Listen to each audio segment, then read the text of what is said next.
किसने किया क्षेत्रीय दलों के दी एंड का काउंटडाउन शुरू, यही आपको बताऊंगी।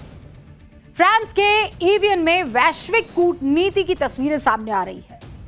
उधर भारत में सियासी चाणक्य नीति की कहानी चल रही है। देश में मॉनसून सही से आया नहीं है, लेकिन सियासत ऑपरेशन मॉनसून से तरबतर दिख रही है। हमारे दूसरे चैप्टर की दूसरी ही लाइन में आपके मन में पहला सवाल आ गया होगा, मैडम ये ऑपरेशन मॉनसून क्या है, बताती। अभी कौन सा महीना चल रहा है? जून। अगला महीना कौन सा है? हाँ भाई, अगला महीना कौन सा है? जोर से बोलो। जुलाई। तो अब जुलाई के महीने के बीच में देश की संसद का सत्र शुरू हो जाएगा, जब हमारे सांसद करीब 1 महीने के लिए जुटेंगे संसद में और मुद्दों पर बहस करेंगे, बिल पर चर्चा होगी, कई कानून बनाए जाएंगे। अब क्योंकि जुलाई के महीने में भारत में मॉनसून आता है, तो संसद के इस सत्र को मॉनसून सत्र कहते हैं। अब ऑपरेशन मॉनसून क्या है, इसका जवाब थोड़ा लंबा है, इसीलिए फोन वोन सब साइड में रख लीजिए। तसल्ली से समझाऊंगी, तसल्ली से समझिए, लेकिन उससे पहले ये ट्रेलर।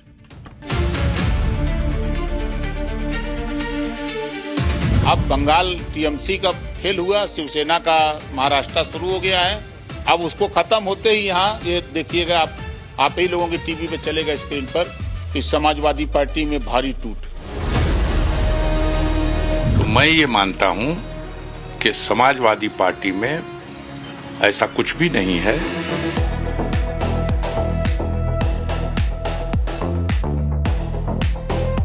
गाना और गाना कब तक चलेगा ये अफसाना? कौन जाता है ये बेईमान है और बेईमानी उनके खून में है। सांसदों के पाला बदलने से आवाज दब नहीं रही है, ये आवाज तेजी होगी।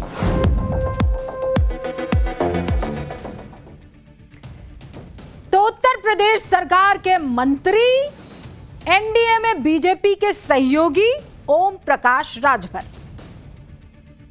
इन्होंने अखिलेश यादव और उनकी पार्टी को लेकर एक बहुत बड़ा दावा कर दिया है। पहले दावा सुनिए, फिर आगे का चैप्टर। अब बंगाल टीएमसी का फेल हुआ, शिवसेना का महाराष्ट्र शुरू हो गया है। अब उसको खत्म होते ही यहाँ ये देखिएगा, आप ही लोगों के टीवी पे चलेगा स्क्रीन पर कि समाजवादी पार्टी में भारी टूट। मतलब ऑपरेशन यहाँ पे स्टार्ट हो जाएगा, शुरू हो गया है। शुरू हो गया है। ओपी राजभर दावा कर रहे हैं कि समाजवादी पार्टी यानी अखिलेश यादव के सांसद साथी टूटने वाले हैं। समाजवादी पार्टी के मुखिया अखिलेश यादव जानते हैं कि राजभर जो कह रहे हैं, अगर वो सच साबित हो जाए तो कोई बड़ी बात नहीं है। और वैसे भी अभी सांसदों के टूटने का मौसम चल भी रहा है, तो नेता लोग डरे हुए तो होंगे, और जब डरेंगे तो बड़े बड़े आरोप भी लगाएंगे। और इसीलिए अब बड़ा सवाल यह खड़ा होता है कि चल क्या रहा है, क्योंकि अखिलेश यादव कह रहे हैं कि अगर बीजेपी से लड़ना है तो मजबूत साथी चाहिए, वो नहीं जो किसी दबाव या लालच में टूट जाए। सुनिए क्या कह रहे हैं। भारतीय जनता पार्टी इसी तरीके से काम करती है और कई दलों को तोड़ चुकी है। उत्तर प्रदेश में अगर आप देखेंगे तो उत्तर प्रदेश में भी समाजवादी पार्टी के कई विधायक, एमएलसी, राज्यसभा उन्होंने तोड़े थे। भारतीय जनता पार्टी जो औरों की पार्टी तोड़ रही है, औरों के सांसद छीन रही है, यूपी में उन्हीं के विधायक तैयारी में हैं पाला बदलने के लिए। जो डर जाएगा वो अपना दल छोड़ के चला जाएगा। अगर बीजेपी से मुकाबला करना है तो बहादुर लोगों की टीम होनी चाहिए। अखिलेश जी की इस बात में तो दम है। बीजेपी से मुकाबला करना है तो फिर बहादुर लोग चाहिए। दम है एकदम, प्रभु जी दम है। लेकिन ये कैसे पता चलेगा कि कौन कमजोर है और कौन मजबूत, कौन बहादुर है और कौन डरपोक? क्योंकि जब ममता बनर्जी ने अभी से सिर्फ 2 साल पहले अपने नेताओं को लोकसभा के लिए टिकट दिया था, तो उन्होंने सोचा था कि पश्चिम बंगाल चुनाव हारते ही उनके साथी उनको आईना दिखाकर भाग जाएंगे छोड़कर, सोचा था उन्होंने। आखिर दीदी ने भी तो यही सोचकर सलोनी घोष, काकोली घोष, दस्तीदार, सुदीप बंदोपाध्याय जैसे अपने पुराने नए 20 साथियों को टिकट दिया होगा कि ये मेरे ताकतवर योद्धा है, हमेशा साथ खड़े रहेंगे। पर कभी दीदी ने सोचा था कि ये लोग ऐसे भाग जाएंगे? अफसोस, ऐसा हो ना सका कि वो टिके इनके साथ। अब इसकी क्या गारंटी है कि अखिलेश यादव अपने ताकतवर साथी चुनेंगे और वो साथी बाद में पलटेंगे नहीं? सियासत में इसकी गारंटी कभी ली है किसी ने? बीते कुछ साल में ही अखिलेश जी के ही कई सहयोगी बीजेपी की तरफ जा चुके हैं, और अगर नेताओं की गारंटी ली जाती तो कम से कम उद्धव ठाकरे के सांसद तो नहीं टूटते, क्योंकि एकनाथ शिंदे की बगावत के बाद बड़े भरोसे के साथ अपने 21 नेताओं को टिकट दी और उसमें से 9 जीतकर सांसद बने। अब खबर क्या आ रही है? खबर क्या आ रही है कि 9 में से 6 टूटकर एकनाथ शिंदे के साथ जा रहे हैं। बचे कितने? 9 में से 6 गए तो कितने बचे? जोर से बोल भैया। 3। ओके, तो बचे 3। जाहिर है उद्धव ठाकरे और उनके अभी तक खास बने हुए नेता नाराज चल रहे हैं, और नाराज इतने कि संजय राउत अपने शब्दों पर कंट्रोल नहीं कर पा रहे, अपने ही सांसदों को गंदी गाली दे रहे हैं, अपशब्द दे रहे हैं। नहीं सुन सकते भैया, तो बीप करके सुनवाते हैं। बाळासाहेब ठाकरेंनी आम्हाला मुलासारखं वाढवलं सगळ्यांना। हा, उद्धव ठाकरेंनी आमच्यावरती सातत्यानं भावासारखं प्रेम केलं। हे कोण जात आहे हे? नहीं, डोंट कट, ये कट मत करना। ये बेईमान है और बेईमानी उनके खून में है। कि लोकसभा सांसद जो हैं वो कैसे एक एक करके टूटते चले जा रहे हैं। आप ठीक करें, तब तक मैं आती हूं। टीएमसी के 20 लोकसभा सांसद टूटे हैं। कहां जा रहे हैं? नई पार्टी, उसको ज्वाइन कर लिया है। एनडीए में उद्धव की शिवसेना के 6 सांसद टूट रहे हैं, खबर ये आ रही। उनके किसी पार्टी में जाने की खबर है, लेकिन कौन सी पार्टी ये नहीं जानते। एनडीए के साथ खड़ी शिंदे की शिवसेना में इस वक्त जो है बगावत मची हुई है। एनडीए क्या है? बीजेपी के नेतृत्व वाला गठबंधन है। मोदी सरकार के समर्थन में ये सब के सब खड़े दिखाई दे रहे हैं।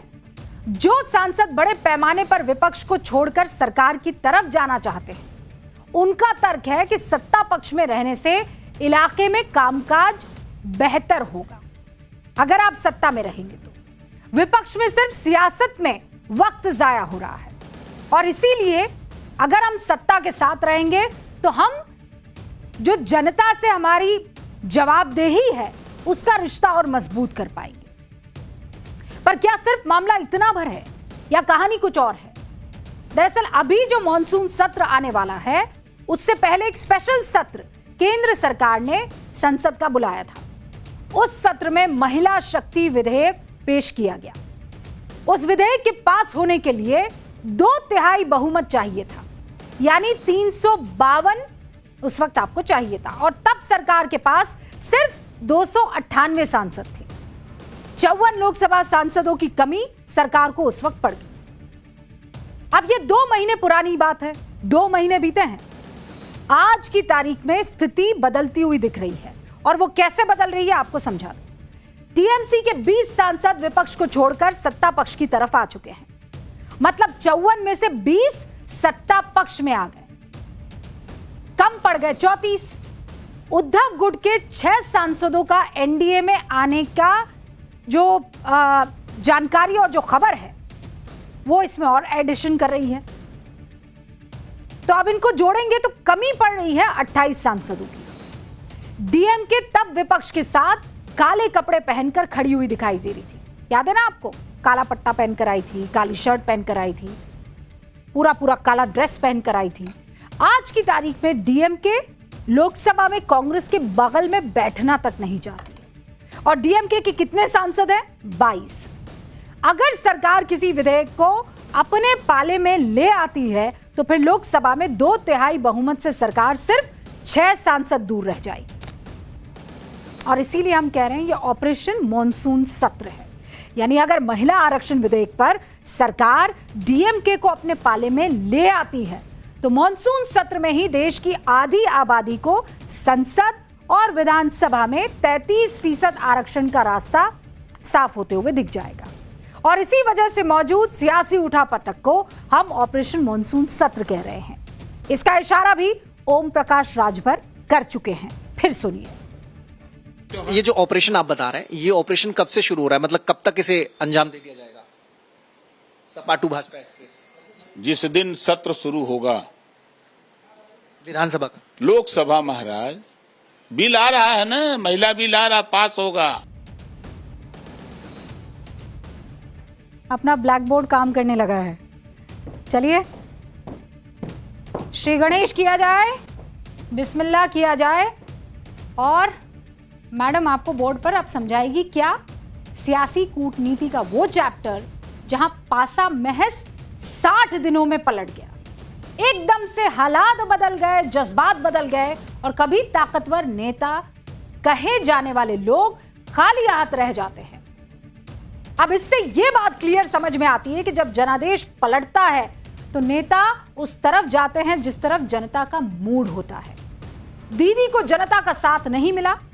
पश्चिम बंगाल में 215 से घटकर 80 विधायक रह गए तो उनके सांसदों का ममता बनर्जी से मोह भंग हुआ। उद्धव ठाकरे को महाराष्ट्र विधानसभा में जनता ने नकार दिया तो अब सांसद भी पाला जो है वो बदल रहे हैं। तो आज की असल हकीकत यही है, विपक्ष इसे नहीं माने कोई बात नहीं, लेकिन इस बात को समझना होगा कि उनके साथ जो मौजूद सांसद है, जो जनता के बीच में जाते हैं, उनको समझ में आ रहा है कि हालात और जज्बात क्यों बदलने हैं। सरकार लोकतंत्र को खत्म करने की साजिश रच रही है, ये बात सही है, या फिर ये कि चुने गए सांसद और विधायकों को समझ में आ रहा है कि जनता को क्या चाहिए। सुनिए आप पहले ये बयान। ये जो देश में लोकतंत्र को ख़त्म करने के लिए विपक्ष को तोड़ा जा रहा है, डराया जा रहा है, धमकाया जा रहा है, ये लड़ाई अंतिम दौर में है। अब इन्होंने जितना करना था कर लिया। अब ये बौखलाहट है जो सब कुछ हो रहा है कि विपक्ष को बिल्कुल कुचल दो। लेकिन सांसद के जाने से या सांसदों के पाला बदलने से आवाज़ दब नहीं रही है, ये आवाज़ तेज ही होगी।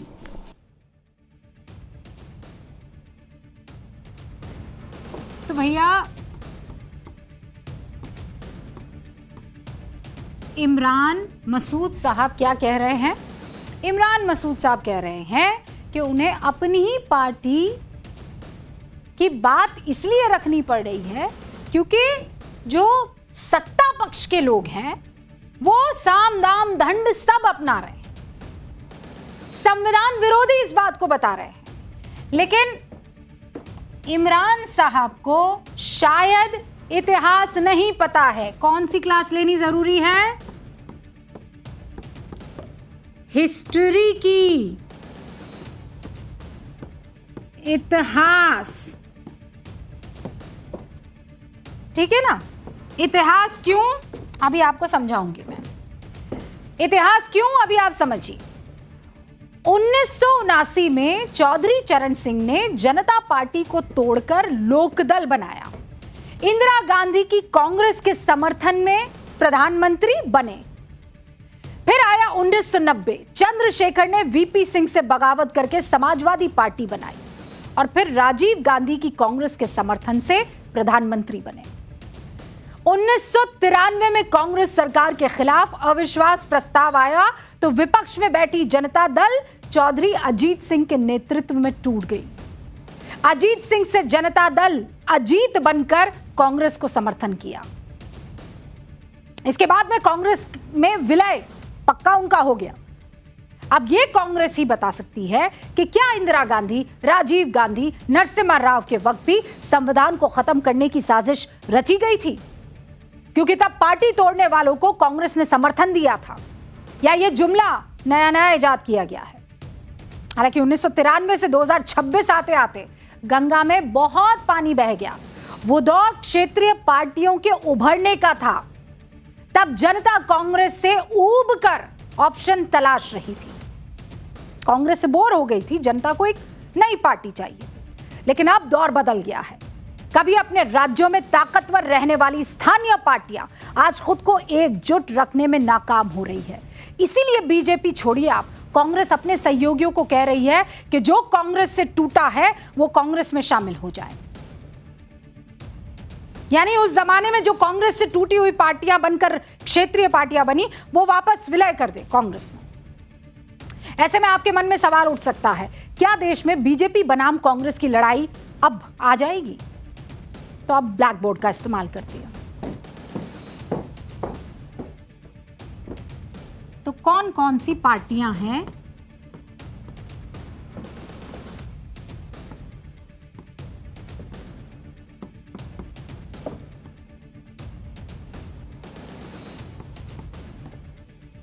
टूट रही है? ठीक है ना। पहली टीएमसी है, ठीक है। फिर है उद्धव बालासाहेब ठाकरे, ठीक है। तीसरी है एनसीपी शरद पवार वाली, ठीक है। फिर उसके बाद आप आ जाइए डीएमके। डीएमके टूटी नहीं है डीएमके, लेकिन क्या हुआ है, नई चुनौती आ गई है। क्या है? विजय वाली चुनौती। फिर आप आ जाइए जेडीयू की बात कर लेते हैं। अब जेडीयू क्यों? क्योंकि जेडीयू के पास चेहरे की कमी है, चेहरा नहीं है, ठीक है। नीतीश बाबू तो हैं, लेकिन नीतीश बाबू के बाद कौन? अब आप आ जाइए आरजेडी।